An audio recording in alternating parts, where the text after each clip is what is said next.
નમસ્કાર, stock this વીકમાં આપનું સ્વાગત છે અને આ સપ્તાહે કયા શેર્સ ફોકસમાં રહ્યા અને આગળ હવે કયા સંકેતો પર નજર રાખવી જોઈએ તેની ચર્ચા સાથે હાજર છું હું જર્નાલ કંટી. તો આ સપ્તાહ એક નાનું સપ્તાહ હતો. આ સપ્તાહમાં પણ ઘણા રિઝલ્ટ હતા અને આપણે માર્કેટની અંદર ઉતાર ચઢાવ જોયા છે, પણ સપ્તાહને અંતે આપણે જોઈ શકીએ છીએ કે આ સપ્તાહ પણ મજબૂતી સાથે પૂરું થતું દેખાયું છે અને 3 સપ્તાહથી સતત વીકલી ક્લોઝિંગ મજબૂતી તરફ આવતું દેખાઈ રહ્યું છે. સેન્સેક્સની આપણે વાત કરીએ તો સેન્સેક્સમાં 1.63% મજબૂતી બનતી દેખાય અને સેન્સેક્સનું ક્લોઝિંગ 80,501 ઉપર થયું છે. વાત કરીએ નિફ્ટીની તો 1.25% આસપાસ એક્ઝેક્ટલી 1.28% મજબૂતી 24,346 ઉપર નિફ્ટીનું ક્લોઝિંગ થતું આપણે આ સપ્તાહમાં જોયું છે. અને નિફ્ટી બેંકની વાત કરીએ તો નિફ્ટી બેંક માટે પણ આ સપ્તાહ પોઝિટિવ રીતે બંધ થતું દેખાયું છે. 0.83% મજબૂતી સાથે 55,115 ઉપર.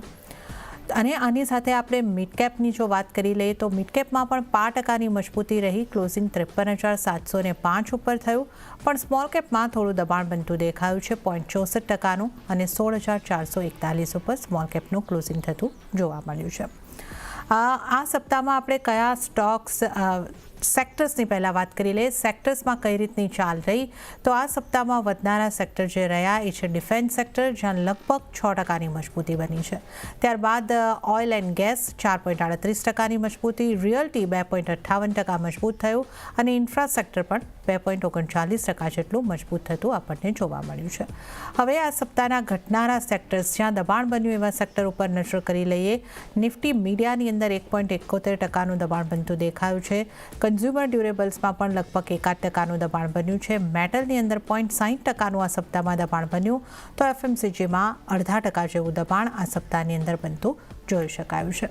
તો સેક્ટર બાદ હવે આપણે સ્ટોકની વાત કરી લઈએ કે સ્ટોકમાં વીકલી ટોપ ગેનર અને ટોપ લૂઝર કયા રહ્યા છે. ટોપ ગેનર્સથી શરૂઆત કરીએ. રિલાયન્સ આ સપ્તાહનો ટોપ ગેનર સ્ટોક રહ્યો છે 9.38%ની મજબૂતી સાથે. ત્યારબાદ અદાણી પોર્ટ 6.21%ની સાપ્તાહિક મજબૂતી આ સ્ટોકે દર્શાવી છે.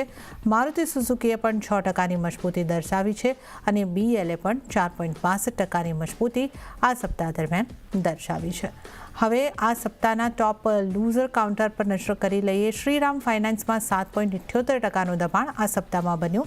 જેએસડબલ્યુ સ્ટીલમાં 5.37%નું દબાણ બન્યું. અલ્ટ્રાટેક સિમેન્ટમાં 4.85%નું દબાણ બન્યું અને બજાજ ફિન્સર્વની વાત કરીએ તો 4.28%નું દબાણ અહીં આગળથી બનતું જોવા મળ્યું છે. હવે આપણે વધુ ચર્ચા કરીશું. માર્કેટ એક્સપર્ટ જગદીશ ઠક્કર આપણી સાથે જોડાઈ ગયા છે. જગદીશજી, સ્વાગત છે આપનું સીએનબીસી બજાર પર. અને માર્કેટની આપણે વાત કરીએ વીકલી ક્લોઝિંગના દૃષ્ટિકોણથી જોઈએ તો આ ત્રીજું સપ્તાહ છે કે જ્યાં પોઝિટિવ ક્લોઝિંગ આપણને થતું જોવા મળ્યું છે.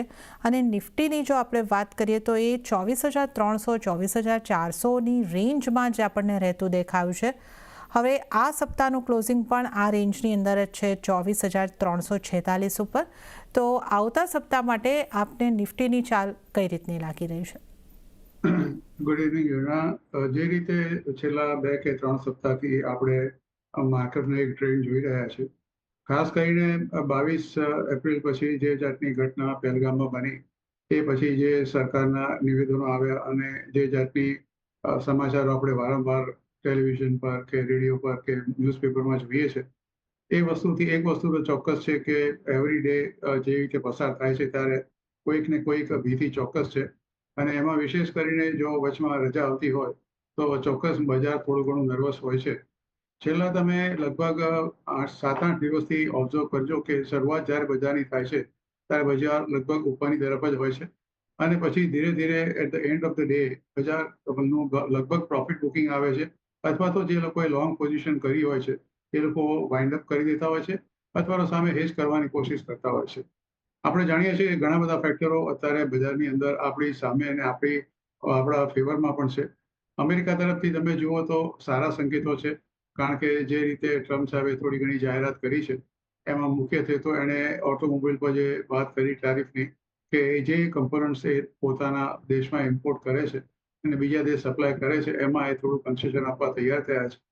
બીજું એમણે એ પણ એવું કહ્યું કે ચીન સાથે વાટાઘાટો અમારી અત્યારે ચાલી રહી છે અને ચીનના કોમર્સ મિનિસ્ટ્રી તરફથી ગઈકાલે જ આ જાતનું એક સ્ટેટમેન્ટ આવ્યું કે અમેરિકાના ઉચ્ચ અધિકારીઓ અત્યારે અમારી સાથે વાતચીત કરવા માટે આતુર છે પણ અમે આ બાબતમાં હજી કોઈ નિર્ણય લીધો નથી. ત્રીજી વસ્તુ એ છે કે અત્યારે જે ચીન જે આપણે કહીએ કે નેગેટિવ ઝોનમાં છે, એ ઈરાન સાથે જે ન્યુક્લિયર વાટાઘાટો હતી એ લગભગ અત્યારે તો અવેન્સ એટલે કે પોસ્ટપોન થઈ છે. અને અમેરિકાના પ્રેસિડેન્ટ સાહેબે તો રીતસર એક જાતની ચેતવણી ઉચ્ચારી છે કે જે કોઈ દેશ ઈરાન પાસેથી જે ક્રૂડ ઓઇલ ખરીદશે તો એ જે અત્યારે ટારિફમાં અત્યારે જે વાતચીત ચાલે છે એની સાથે વધારે વાતચીત નહીં કરે, અને સાથે સાથે સેન્કશન પણ મૂકવાની વાતો કરી છે. આપણે ઈરાન પાસેથી ઓઇલ લઈએ છીએ એ પણ આપણે બહુ જાણવાની બહુ જરૂર છે. ત્રીજું કે ચોથી વસ્તુ કે ઓપેકની મીટિંગ છે અને પહેલા માર્કેટમાં થોડી નર્વસનેસ છે, અને ઈરાન તરફથી જો ઓઇલ ન ખરીદાય તો આપણને 60 નીચે ડોલર જો જોવા મળતો તો બ્રેન્ટનો ભાવ એ ફરીવાર $62-63 આસપાસ આવી ગયો છે. એટલે એ પણ એક વસ્તુ છે. એટલે આમ તમે ગણો તો એક તરફ નિફ્ટી પોતાની ઓલમોસ્ટ હાઈ તરફ આ વર્ષના 2025ની વાત કરું છું, 2025ની હાઈ તરફ છે. મિડ કેપમાં તમે જુઓ તો છેલ્લા 3 મહિનાની હાઈ પર છે, અને જે બેંક નિફ્ટી તમે જુઓ તો લાઈફ ટાઈમ હાઈ પર છે. એટલે આ બધા ફેક્ટરો અત્યારે મિક્સ કન્ડિશનની અંદર એવા છે કે તમે કોઈ જાતનું કન્ક્લુઝન નથી લઈ શકતા. આજની પણ તમે દિવસની શરૂઆત જુઓ અને દિવસનો અંત જુઓ તો તમને લાગશે કે દિવસનો જેમ જેમ દિવસ આગળ વધતો ગયો અને 2 દિવસની રજા છે એટલે માર્કેટ થોડું નર્વસ ચોક્કસ છે. જે જાતનો વધારો આપણે સવારે જોયો અને અત્યારે જે માર્કેટ જે ક્લોઝ રહ્યો એમાં બહુ મોટો તફાવત છે. ઓકે, તો આપણે અહીંયા આગળથી જે માર્કેટની નિફ્ટીની, બેંક નિફ્ટીની, માર્કેટની ખાસ અહીંયા આગળથી વાત કરી કે ઘણા બધા પરિબળો છે એની ઇમ્પેક્ટ અહીંયા આગળથી માર્કેટ ઉપર આપણને આવતી દેખાઈ રહી છે. અને જે રીતે આપણે વાત કરી કે એક રેન્જમાં અત્યારે આપણે માર્કેટને જોઈ રહ્યા છે, કારણ કે બજારમાં થોડી ચિંતાઓ ચોક્કસપણે બનેલી છે. હવે જગદીશજી, આપણે સ્ટોકની અને સેક્ટરની ચર્ચા સાથે જો અહીંયા આગળથી શરૂઆત કરીએ, ટોપ ગેનર કાઉન્ટર જે આ સપ્તાહની અંદર રહ્યો છે રિલાયન્સનો રહ્યો છે, જ્યાં સપ્તાહ દરમિયાન 9.38% જેવી મજબૂતી અહીંયા આગળથી આપણને આવતી દેખાય છે. તો રિલાયન્સને આપ કઈ રીતે જોઈ રહ્યા છો? અને ઓઇલ એન્ડ ગેસ સેક્ટરમાં પણ થોડી મજબૂતી જ રહી છે, તો જો આપ રિલાયન્સ ઉપર આપનો વ્યૂ આપી શકો. રિલાયન્સના પરિણામ તમે જુઓ તો પરિણામ ખરેખર બહુ સારા હતા. એકવાર આપણે એને કોર સેક્ટરની એકવાર બાજુ પર મૂકી દઈએ એના ઓઇલ એન્ડ ગેસની, અને એ સિવાય બાકીના તમે જુઓ ટેલિકોમ્યુનિકેશન છે, રિટેલ છે, કે જીઓનું છે, એ બધા જે તમે જુઓ તો બધા રિઝલ્ટો ખૂબ સારા હતા. અને ઓવરઓલ પરફોર્મન્સ તમે જો રિલાયન્સ ઇન્ડસ્ટ્રીઝનું જુઓ કે છેલ્લા કેટલાય વખતથી અંડર પરફોર્મ કરી રહ્યો હતો આ શેર, એણે ડેફિનેટલી એક લીડ લીધી છે. અને હું તો એવું કહીશ કે જો કદાચ આ બજારમાં આ સેન્સેક્સ અને નિફ્ટીને પ્લસમાં ટકાવવા માટે સૌથી કોઈ મોટું યોગદાન આપ્યું હોય તો રિલાયન્સ ઇન્ડસ્ટ્રીઝ છે. કારણ કે વેટેજ વાઇઝ રિલાયન્સ ઇન્ડસ્ટ્રીઝ અને સાથે તમે એચડીએફસી બેંકનો પણ ઉમેરો કરો તો એચડીએફસી બેંકની અંદર પણ virtually close to lifetime high પર એનો શેર અત્યારે ચાલી રહ્યો છે. અને જે જાતની ખરીદી વિદેશી રોકાણકારોએ કરી છે, તમે વિદેશી રોકાણકારોના ખરીદીના આંકડા તમે જોશો તો તમને બહુ સ્પષ્ટ દેખાશે કે છેલ્લા કેટલાય સમયથી આપણે જે વિદેશી રોકાણકારોની વેચવાલીના આંકડા જોતા હતા એને બદલે માત્ર ને માત્ર હવે આપણે એનો પ્લસ આંકડો જોઈએ છે. અને અત્યારે તો લગભગ ગઈકાલ સુધીના આંકડામાં આપણે કહું તો લગભગ 2500 કે 2400 કે 2500 કરોડ જેટલું નેટ એ લોકોનું બાઇંગ છે, અને 3161 કરોડનું બાઇંગ સંસ્થાકીય રોકાણકારોનું છે. અર્થાત કે છેલ્લા કેટલાય સમયથી આપણને જે ભીતિ હતી કે વિદેશી રોકાણકારો માત્ર વેચ્યા કરે છે, એમાં એક બહુ મોટો ચેન્જ આવ્યો છે. જે એ લોકોના જે શોર્ટ કોન્ટ્રાક્ટ હતા એની પણ તમે જો એઝ ઓન યસ્ટરડે સંખ્યા જુઓ એ પણ લગભગ ઘટીને 10,000 કોન્ટ્રાક્ટ જેટલી રહી ગઈ છે. એનો અર્થ એવો થયો કે હવે વિદેશી રોકાણકારોનો એક જે અભિગમ છે એ બદલાયો છે. ડોલર ઇન્ડેક્સ જ્યારે હંમેશા વીક પડે છે ત્યારે આ વિદેશી રોકાણકારોનો પ્રવાહ ઇમર્જિંગ માર્કેટ તરફ આવે છે. અને એમાં પણ ખાસ કરીને વિશેષ હવે જે દેશ સાથે એવું એ લોકોને લાગે છે કે સુનર ઓર લેટર આ જે બાયલેટરલ ટ્રેડ એગ્રીમેન્ટ થઈ જશે. રિસેન્ટલી જે એક સ્ટેટમેન્ટ આવ્યું છે અમેરિકાના મિનિસ્ટ્રી તરફથી કે the first country that is going to sign the trade deal with America will be perhaps Bharat. ભારતનું નામ હંમેશા પહેલું બોલાય છે, અને બીજું નામ આવે છે સાઉથ કોરિયાનું. પણ મને એવું લાગે છે કે છેલ્લા કેટલાય સમયથી આ ચર્ચાઓ ચાલી રહી છે, અને બહુ very soon I think bilateral trade agreement થઈ જશે, એટલે આપણે વિશે ચિંતા કરવાની જરૂર નથી. બીજું કે એક એપલનો તમે દાખલો આપો કે એપલમાં જે ચીનની ફેક્ટરી છે એમાં ચીનની મોટાભાગની ફેક્ટરીમાં જે એપલના ફોન બને છે, એપલની કંપની નક્કી કર્યું છે કે લગભગ 40 મિલિયન ફોન્સ જે અત્યારે ચીનમાં બને છે they are going to divert to India. એટલે એ પણ એક બહુ મોટો એક પ્લસ પોઈન્ટ આપણી પાસે છે. એટલે આમ તમે જો સાનુકૂળ તો વાતાવરણ ઘણી બધી જગ્યાએ છે. હું કદાચ આથી 7-8 દિવસ પહેલાની વાત નહીં કરું કે ઇન્ડિયન મેટ્રોલોજીકલ ડિપાર્ટમેન્ટે જે મોન્સૂનનું ફોરકાસ્ટ આપ્યું હતું એ પણ પોઝિટિવ જ હતું. અને અત્યાર સુધી જે કંઈ પણ રિઝલ્ટ આવ્યા છે એમાં 1 કે 2 કે 3 બાદ કરતા મોટાભાગના રિઝલ્ટ આપણા એક્સપેક્ટેશન પ્રમાણે જ છે. એટલે આ જરા બધા જ પાસા પોઝિટિવ હોય, માત્ર એક જીઓપોલિટિકલ ટેન્શન છે જે બજારને અત્યારે એક જકડી રાખ્યું છે એક સીમિત દાયરામાં. અને કદાચ આ વસ્તુની ઘટના ન ઘટી હોત તો જણા હું તમને બહુ કોન્ફિડન્સથી કહી શકું છું કે આજે દરેક નિફ્ટી અને બેંક નિફ્ટી સહિત તમામ જે આપણા મિડ કેપ, સ્મોલ કેપ કે બીજા કોઈ પણ ઇન્ડેક્સ છે એ પોતાના લાઈફ ટાઈમ હાઈ પર પહોંચી ગયા હોત. ઓકે, તો આપણે ખાસ અહીંયા આગળથી રિલાયન્સની તેમજ અન્ય બજારની પણ અહીંયા આગળથી વાત કરી. હવે જગદીશજી, બેંક્સની વાત કરી લઈએ. બેંક્સ માટે આપનો વ્યૂ કઈ રીતનો બની રહ્યો છે? કારણ કે આજે અને આ સપ્તાહની જો આપણે અહીંયા આગળથી વાત કરીએ તો જે રીતે આપણે જણાવ્યું કે HDFC બેંક મજબૂતી તરફ છે, ICICI બેંક મજબૂતી તરફ છે, SBIની જો આપણે વાત કરીએ તો ત્યાં પણ આ સપ્તાહમાં હલકી મજબૂતી તો ચોક્કસપણે બની છે. લીલા નિશાનમાં જ વીકલી ક્લોઝિંગ SBIનું પણ આવ્યું છે. બેંક્સને આપ કઈ રીતે જુઓ છો? બેંકમાં પોઝિટિવ પાસું એક છે કે છેલ્લી જે 2 RBIની જે મીટિંગ થઈ એમાં બંને વખત એ લોકોએ 0.25% એટલે કે 5% વ્યાજનો દરનો ઘટાડો કર્યો છે. એટલે 0.5% તો થયો. બીજું કે અગાઉના જે ગવર્નર સાહેબે એક ઓપન માર્કેટ ઓપરેશનથી લિક્વિડિટી લગભગ 1.25 લાખ કે 1.5 લાખ કરોડની જે ઇન્જેક્ટ કરવાની વાત કરી હતી એ તબક્કો તો પૂરો થયો, પણ વધુ એક આ જાતની એક ઘોષણા અત્યારે રિસન્ટલી થઈ છે કે બીજો 1.5 લાખ કરોડનો જે OMO છે ઓપન માર્કેટ ઓપરેશનથી બજારમાં લિક્વિડિટી પમ્પિંગ કરશે. અને reserve bank of India A definitely તમને ખબર છે કે બહુ જ આ બાબતમાં સક્રિય છે. અને આ જાતની જો લિક્વિડિટી બજારમાં ઉપલબ્ધ કરવામાં આવે તો મને એવું લાગે છે કે મોટાભાગની બેંકોને જે અત્યારે એ વસ્તુ નડી રહી છે એ વસ્તુ નહીં નડે અને બહુ ઇઝીલી એ લોકો ધિરાણ કરી શકશે.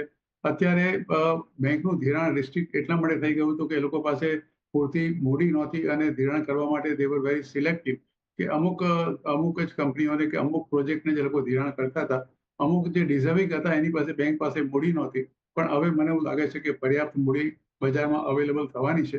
એટલે બેન્કિંગ સેક્ટર માટે એક તો પોઝિટિવ છે. That is the second thing. એક તો વ્યાજના દરો ઘટ્યા, પછી આ મૂડી એટલે capital is going to be available in the market.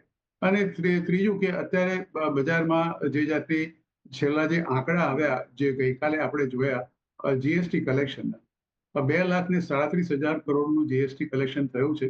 આગલા તમે જો સરખામણી કરો તો 12.5% ઉપર છે. GST કલેક્શનનો નોર્મલી આપણે આંકડો જોતા હતા 1,80,000, 1,90,000, 1,94,000. આ આંકડો લગભગ 12.5% જેટલો ઉપર છે. કારણ કે GST એ ડાયરેક્ટ રિફ્લેક્ટ થાય છે આપણી ઇકોનોમીમાં જે કંઈ અત્યારે પ્રવૃત્તિ ચાલી રહી છે એની ઉપર.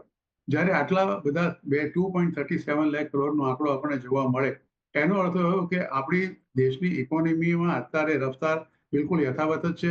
ભલે કદાચ જીઓપોલિટિકલ ટેન્શનને કારણે થોડી ઘણી ચિંતા આપણે ચોક્કસ હોય, પણ એમાં કોઈ રફતાર થોડી ધીમી નથી પડી.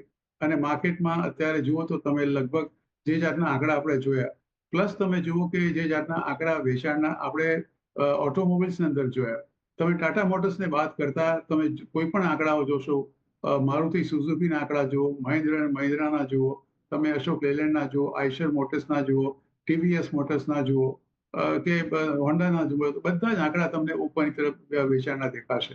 હા, એક વસ્તુ તમને ચોક્કસ કહીશ કે 2,37,000 કરોડનું GST કલેક્શન થયું એની પાછળ એક લોજિક એવું છે કે આ જે માર્ચ મહિનાની અંદર જે આપણે નોર્મલી જે લોકો સ્ટોક ક્લિયરન્સ જેવું કંઈક કરતા હોય છે એની કદાચ કેરી ઓવર અસર કદાચ એપ્રિલ મહિનામાં પડી હોય અને એને કારણે GST કલેક્શન વધારે થયું હોય એ પણ એક શક્યતા નકારી નથી કરતી.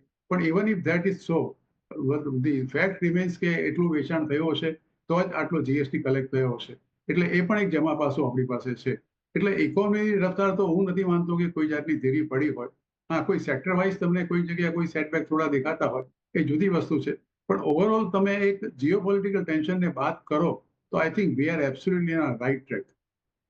જગદીશજી, જે આપણે અહીંયા આગળથી ચર્ચા કરી રહ્યા હતા, જેનો ઉલ્લેખ આપે પણ કર્યો કે ભારત પાકિસ્તાનની વચ્ચે સ્થિતિઓ અત્યારે વણસેલી છે, જે આતંકવાદી હુમલો થયો છે ત્યારબાદ, અને એની જ અસર લગભગ આપણને જે ડિફેન્સ સ્ટોક છે એની અંદર જોવા મળી રહી છે. ગાર્ડન નીચે શિપયાર્ડના સ્ટોક હોય, મસ્કાઉ ડોકનો સ્ટોક હોય, HL હોય, આ બધાની અંદર એક સારી મજબૂતી આપણને જોવા મળી છે. BEL, આ તમામની અંદર આપણે એક સારા મજબૂતી તરફના કારોબાર જોયા છે. તો ડિફેન્સ સેક્ટર ઉપર અત્યારે તમારો વ્યૂ કેવો બની રહ્યો છે? જોને રિસેન્ટલી આપણે જોયું કે જે ગવર્મેન્ટે એક નવો ઓર્ડર આપ્યો છે 63,000 કરોડનો રાફેલનો. It is only for meant for the navy, અને આ લગભગ બહુ મોટો ઓર્ડર છે. આપણને ખબર છે કે આ પહેલા પણ આપણે HAL સાથે જે રફાલનું જે જાતના કોન્ટ્રાક્ટ સાઇન થયા છે, એમાં over a period of time અત્યારે રફાલે જે કંઈ આપણને પ્લેન સપ્લાય કર્યા છે, ફાઇટર જેટ્સ, એનું over a period of time તે લગભગ 75% or 80% over a period of time is going to be manufactured in India. અને સાથે એ લોકોએ એ પણ એક ખાતરી આપી છે કે એ લોકોના સર્વિસ સેન્ટર આ પર્ટિક્યુલર જેટ ફાઇટર્સ માટે પણ અવેલેબલ હશે ઇન્ડિયાની અંદર. એટલે એક વસ્તુ આપણે જાણીને જરૂર છે કે સરકારનો પોતાનો અભિગમ છે કે બધું જે આપણા દેશમાં જ બને. અને આ ઓર્ડર જ્યારે આપણને મળ્યો ત્યારે એક વસ્તુ એ પણ જોવા મળી હતી કે અત્યારે જે સરકારે નક્કી કર્યું છે કે મોટાભાગના જે આધુનિક હથિયારો છે કે ડિફેન્સના જે કંઈ છે એ લગભગ આપણા દેશમાં જ બનવાની કોશિશ થવી જોઈએ. અને by and large 75% of this total production અત્યારે મને એવું લાગે છે કે આપણે ત્યાં જ બને છે. ઇવન તમે આપણે રશિયાથી જે S-400 મિસાઇલ્સ ખરીદ્યા હતા, એનું પ્રોડક્શન પણ અત્યારે આપણે આપણા દેશમાં જ કરી રહ્યા છીએ. અર્થાત કે એકવાર આપણે ખરીદી કોઈ બીજા દેશમાંથી કરીએ, પણ એ પછી શરત એવી મૂકીએ છીએ કે આવનારા દિવસોમાં અમારે એની ખરીદી કરવી પડે, અથવા તેને કોઈ જાતની સર્વિસની જરૂર પડે અથવા સ્પેર પાર્ટ્સની જરૂર પડે, તો એ કંપની એ ભારતની અંદર જ એનું ઉત્પાદન થાય એવી જાતની આપણને ફેસિલિટી ક્રિએટ કરી આપશે. એટલે તમે જુઓ તો હિન્દુસ્તાન એરોનોટિક્સ છે કે પછી BEL છે, બધી કંપનીઓ પાસે ભરપૂર ઓર્ડર છે. મસ્કાઉ ડોક છે, કોચિન શિપયાર્ડ છે, આ બધી કંપનીઓ પાસે 5-5, 7-7 વર્ષના ભરપૂર ઓર્ડર છે. વચમાં HALને સેટબેક એટલા માટે આવ્યો હતો કે બોઈંગ તરફથી એ લોકોને જે એન્જિન્સ મળવા જોઈએ, એન્જિન્સ મળ્યા નહોતા. અને એક વખત જે આપણા એરફોર્સના વડા છે એણે એક રિમાર્ક પણ કરી હતી વિઝિટ વખતે કે HALથી અમે બહુ ખુશ નથી, કારણ કે અમને જે જરૂર છે જેટ ફાઇટર્સની એ લોકોએ હજી સપ્લાય નથી કર્યા, પણ એની પોતાની પણ મજબૂરી હતી. હવે બોઈંગ સાથે વાતચીત થઈ ગઈ છે અને બોઈંગ એન્જિન સપ્લાય કરવા માટે પણ તૈયાર થઈ ગયા છે. એટલે HAL માટે પણ એક જે બહુ મોટો સેટબેક છેલ્લા લગભગ 4-8 મહિના કે 1 વર્ષથી હતો, એ પણ હવે થોડો દૂર થઈ જશે. ત્રીજી વસ્તુ કે જ્યારે પણ કોઈ દેશ એક જાતના એક ટેન્શનની અંદર હોય કે એક જાતનું વોર જાતનું સિચ્યુએશન ક્રિએટ થયું હોય, કારણ કે જ્યારે આપણે એક પણ લીધી છે કે આપણે આતંકવાદનો ખાત્મો કરવો છે, આપણે બીજા કોઈ સાથે કોઈ દુશ્મનાવટ નથી, પણ આતંકવાદ જે રીતે વકરી રહ્યો છે અને નિર્દોષ માણસોના જાન અત્યારે જે રીતે લેવાઈ રહ્યા છે, એમાં આપણા જે સરકારનો અભિગમ છે, એમાં દરેક ભારતનો જે નાગરિક છે એને પોતાનો સૂર આમાં જ પુરાવ્યો છે કે ના, આ વસ્તુ બિલકુલ જરૂરી છે. એટલે આ એક વસ્તુ જ્યારે આપણી પરિસ્થિતિ થાય અને જો આપણા દેશમાં જ આ બધા જે આધુનિક ઉપકરણો જે જરૂર છે ડિફેન્સને, એ આપણા દેશમાં જ બનતા હોય, તો એનાથી વધારે બીજું શું હોય. જે પાછલા યુદ્ધ લડાયા ત્યારે આપણી પરિસ્થિતિ બહુ જુદી હતી. અત્યારે જે આપણે જે લડવા, હું આશા રાખું કે જે કંઈ પણ હોય, જે કંઈ થશે એના માટે બધા જ આપણે માનસિક રીતે તૈયાર છીએ કે એને માટે જો તમારી પોતાની દેશની અંદર જ આ ફેસિલિટી ઉપલબ્ધ હોય તો ચોક્કસ આપણને એક બહુ મોટું મનોબળ પૂરું પાડે છે. અને આ જેટલી કંપનીઓ છે એની સાથે સંકળાયેલી મોટાભાગની કંપનીઓ તો તમે જાણો છો કે મેજોરિટી હોલ્ડિંગ્સ તો ગવર્મેન્ટ ઓફ ઇન્ડિયાનું જ છે. અને આઈ એમ શ્યોર કે એ લોકો they will deliver the whatever they require to the defense sector as soon as possible. Okay, તો ડિફેન્સ સેક્ટરની આપણે વાત કરી અને હવે આપણે જગદીશજીનો માર્કેટ પર વ્યૂ લીધો છે. અન્ય નિષ્ણાતો નિફ્ટી માટે કઈ રીતની સલાહ આપી રહ્યા છે એના ઉપર નજર કરી લે. સેમ્કો સિક્યોરિટીઝના અપૂર્વ શેઠની સલાહ જોઈએ. એમણે નિફ્ટીના મે ફ્યુચરને સેલ કરીને ચાલવાની સલાહ આપી છે. 24,380ની આસપાસ ટાર્ગેટ તેઓ જોઈ રહ્યા છે 23,975નો અને સ્ટોપલોસ 24,580નો રાખવાની સલાહ અહીં આગળથી અપૂર્વ શેઠ તરફથી મળી રહી છે. આ ઉપરાંત મીરાએ એસેટ શેરખાનના સોમિલ મહેતાની સ્ટ્રેટેજી નિફ્ટી માટેની જોઈ લઈએ તો એમણે નિફ્ટીને ખરીદી કરીને ચાલવાની સલાહ આપી છે. 24,330ની આસપાસથી ટાર્ગેટ તેઓ 24,450નો જોઈ રહ્યા છે અને સ્ટોપલોસ 24,285નો રાખવાની સલાહ સોમિલ મહેતા તરફથી. ત્યારે જગદીશજી આપણી સાથે જોડાયેલા છે. જગદીશજી, હવે આપના ટ્રેડિંગ કોલ્સની વાત કરી લઈએ તો કયા બની રહ્યા છે આપના ટ્રેડિંગ કોલ્સ આવતા સપ્તાહ માટે? આમ તમે ટ્રેડિંગ કોલ્સ થોડા મુશ્કેલ છે આપવા, કારણ કે તમે જાણો છો કે જે જાતની સિચ્યુએશન છે એ રીતે કોઈ બી વસ્તુમાં આપણે સાચા કે ખોટા પડી શકીએ છીએ. પણ સબ્જેક્ટ ટુ ધી કેવિયેટ કે જે સપ્તાહ છે 2 દિવસ આપણે એમાં કશું જીઓપોલિટિકલ ટેન્શનમાં કશું અજુગતું ન થાય. તો મારું માનવું છે કે જે હું સ્પેસિફિક સ્ટોકની વાત નહીં કરું, પણ ચોક્કસ તમને સેક્ટર વાઇઝ ચોક્કસ કહીશ. મને એવું લાગે છે કે 2 સેક્ટરમાં તમારે વિશેષ ધ્યાન રાખવાની જરૂર છે. એક તો અત્યારે આપણે વાત કરી તે પ્રમાણે ટેલિકોમ્યુનિકેશન, કારણ કે મને એવું લાગે છે કે આ એક ક્ષેત્ર એવું છે કે જેને કોઈ પણ જાતની આડઅસર કાં તો ટારિફની અથવા તો બીજી કોઈ વસ્તુની થઈ શકે એવી મને લાગતી નથી. એટલે એમાં ટેલિકોમ્યુનિકેશન સેક્ટરની અંદર જે કંપનીઓ છે, જીઓ છે કે પછી તમે જીઓ ફાઇનાન્સ, ઓફકોર્સ જીઓ પોતે લિસ્ટેડ નથી, પણ ભારતી એરટેલ છે કે બીજી જે આઈડિયા છે, આઈડિયામાં થોડો ઘણો પ્રોબ્લેમ ચોક્કસ છે, પણ I think there is one sector which is there. અને સેકન્ડની તમે અત્યારે ડિફેન્સની વાત કરી. I am very bullish on the defence sector now, કારણ કે જ્યાં સુધી આ જાતનું સિચ્યુએશન ચાલુ રહેશે ત્યાં સુધી ડિફેન્સના તમામ સેક્ટરો આઉટ પરફોર્મ કરશે. એટલે એમાં હિન્દુસ્તાન એરોનોટિક્સ છે કે પછી બીઈએલ છે કે બીઈએમએલ છે, કોચિન શિપયાર્ડ છે, મઝગાંવ ડોક છે, આ બધા શહેરો પર ચોક્કસ તમારે નજર રાખવાની બહુ જરૂર છે. એટલે આ ટેલિકોમ્યુનિકેશન ને આ 2 વસ્તુ, કારણ કે એની તારીખ પર કોઈ નેગેટિવ અસર થવાની નથી. કાલે ઉઠીને બીટીએ વહેલું મોડું પણ થાય, કારણ કે આપણે મોટા ભોગની વસ્તુ આપણે એક્સપોર્ટ નથી કરતા અમેરિકાને, એટલે કોઈ વિશેષ ચિંતા કરવાની જરૂર નથી. મારી દ્રષ્ટિએ કોઈ પણ જાતના ટેન્શનના આપણા એક સિચ્યુએશનમાં આ 2 સેક્ટર એવા છે કે they are immune to this tariff war. એટલે આ 2 સેક્ટર પર ચોક્કસ વિશેષ ધ્યાન રાખવાની જરૂર છે. એ તો ટેલિકમ્યુનિકેશન અને ડિફેન્સ સેક્ટર ઉપર તમારે ખાસ ધ્યાન રાખવાનું છે, તો આ સલાહ આપને માટે ખાસ બની રહી છે. અને ત્યારે જે જગદીશજી, હવે સમય છે આપની પાસેથી રજા લેવાનો, તો આપના કોઈ ડિસ્ક્લોઝર? ઘણા બધા સેક્ટરની વાત કરી, ભારતી ટેલિકોમની અત્યારે એરટેલની વાત કરી, મારા પોતાના અંદર પોર્ટફોલિયોમાં છે. એ સિવાય આપણે જે જેટલા બી સેક્ટરની વાત કરી એમાં કોઈને કોઈ જગ્યાએ કોઈને કોઈ શેર મારા પોતાના અંદર પોર્ટફોલિયોમાં હોઈ શકે. પણ હંમેશા સ્ટોક માર્કેટમાં રોકાણ કરો તો તમારા નાણાકીય સલાહકારની સલાહ અચૂક લેજો અને સલાહને જ અનુસરજો. જે અભિપ્રાય આપની ચેનલ પર મેં આપ્યો છે મારા અંગત અભિપ્રાય છે. And thank you Zarna for inviting me on the show and have a nice weekend.